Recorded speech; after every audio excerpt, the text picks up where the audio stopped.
नमस्कार दर्शकों, YouTube के मेरे चैनल में आप सबका स्वागत है। आज मैं वीडियो लेकर आई हूँ देवगुरु बृहस्पति के वक्री होने का संबंध।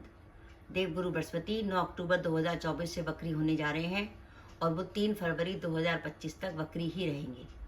गुरु के वक्री रहने का प्रभाव मकर, लगन व वृश्चिक राशि पर क्या पड़ेगा, इस वीडियो में हम इसी बात का विचार करेंगे।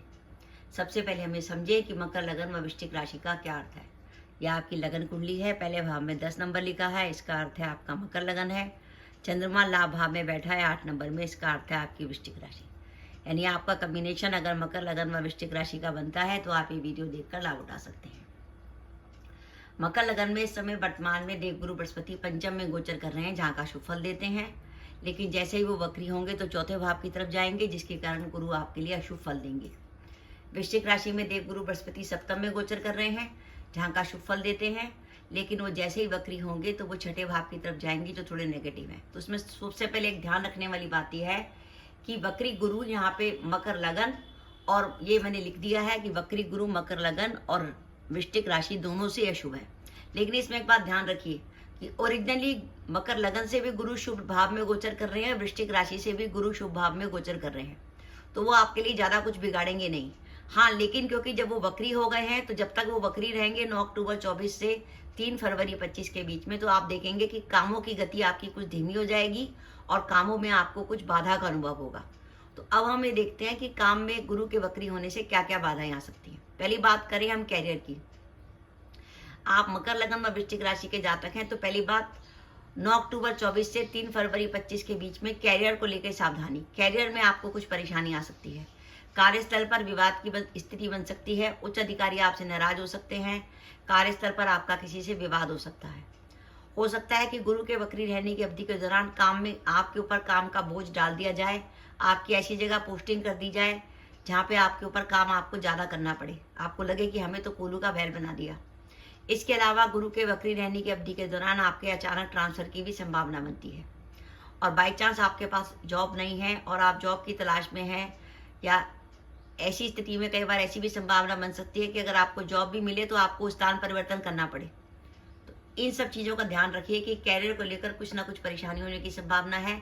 व्यापार करते हैं तो व्यापार में भी सावधानी रखिए, किसी प्रकार के वाद विवाद से और धन से जुड़े मामलों में सावधानी, विशेषकर पार्टनरशिप को लेकर, क्योंकि सप्तम भाव में जब गुरु का गोचर होता है तो जातक व्यापार में किसी नए कार्य की शुरुआत करता है। तो अगर आपने गुरु के वृषभ राशि में आने के बाद प्रॉपर्टी में कुछ व्यापार में कुछ इन्वेस्टमेंट करी है तो उसमें थोड़ी सावधानी रखिए। व्यापार में किसी प्रकार की परेशानी आ सकती है। अगर आपका कोई कोर्ट केस चल रहा है और 9 अक्टूबर 24 से 3 फरवरी 25 के बीच में उसमें कोई डेट आती है तो वो आपके लिए थोड़ी सी परेशानी होगी। गुरु के वक्री रहने की अवधि के दौरान आपका अपनी संतान से किसी प्रकार का मतभेद हो सकता है। अगर संतान आपकी बड़ी है तो संतान से विवाद हो सकता है। संतान के स्वास्थ्य को लेकर चिंता हो सकती है। यानी गुरु के वक्री रहने की अवधि के दौरान आप संतान को लेकर चिंतित रहेंगे। गुरु वक्री होने के कारण आपके खर्चे थोड़े से अधिक बढ़ेंगे और कुटुंब से जुड़े मामलों में सावधानी। कुटुंब में किसी प्रकार का विवाद होने की संभावना है। मेरा यह मानना है, आप मकर, लगन व वृश्चिक राशि के जातक हैं तो जब तक गुरु वक्री रहते हैं 9 अक्टूबर 24 से 3 फरवरी 25 के बीच में, महत्वपूर्ण निर्णय लेने से बचें अपने को। महत्वपूर्ण निर्णय तभी ले जब आपकी कुंडली की दशाएं बहुत शुभ चल रही हों। जैसे अब कुंडली में आपकी शुक्र की दशा चल रही हो, बुध की दशा चल रही हो, आपको लगे कि काम दशाएं अच्छी चल रही हैं, काम बढ़िया चल रहा है, तब तो रिस्क लें। लेकिन अगर आपका ऑलरेडी काम रुक रुक के चल रहा था, इसका मतलब दशाएं खराब चल रही हैं, तो ऐसी स्थिति में गुरु के वक्री रहने की अवधि के दौरान कोई भी महत्वपूर्ण निर्णय ना लें। उपाय के तौर पर आप पीली वस्तुओं का दान कर सकते हैं, जिसमें आप हल्दी का दान कर सकते हैं, पीले कपड़े का दान कर सकते हैं, चने की दाल का दान कर सकते हैं गुरुवार को। जब तक गुरु वक्री रहे गाय को रोटी जरूर दीजिए और हर गुरुवार को भीगी चने की दाल गाय को खिलाइए। और अगर आपको लगे कि दाम्पत्य जीवन में कोई प्रॉब्लम है या पार्टनरशिप में या व्यापार में कोई प्रॉब्लम आ रही है तो आप 3 गुरुवार लगातार किसी सुहागन स्त्री को सुहाग सामग्री दे सकते हैं, जिसमें चूड़ी, बिंदी, काजल, लाल रंग की साड़ी वगैरह। तो इस तरीके से गुरु की नेगेटिविटी को कम करने के लिए गुरु की कुछ ना कुछ रेमेडी करिए। ऐसा नहीं होगा कि गुरु के वक्री होने के बाद आपके काम रुक जाएंगे। काम आपके होते रहेंगे, लेकिन काम में कुछ ना कुछ बाधा आएगी। जैसे ऑफिस में कोई ना कोई परेशानी खड़ी हो गई, कोर्ट केस में कोई परेशानी खड़ी हो गई, घर का वातावरण कुछ टेंशन में आ गया, सदस्यों में कुछ मनमुटाव हो गया। क्योंकि जब गुरु वक्री होंगे वो नेगेटिविटी की तरफ जाएंगे तो वो आपको कुछ ना कुछ तो रिजल्ट देंगे।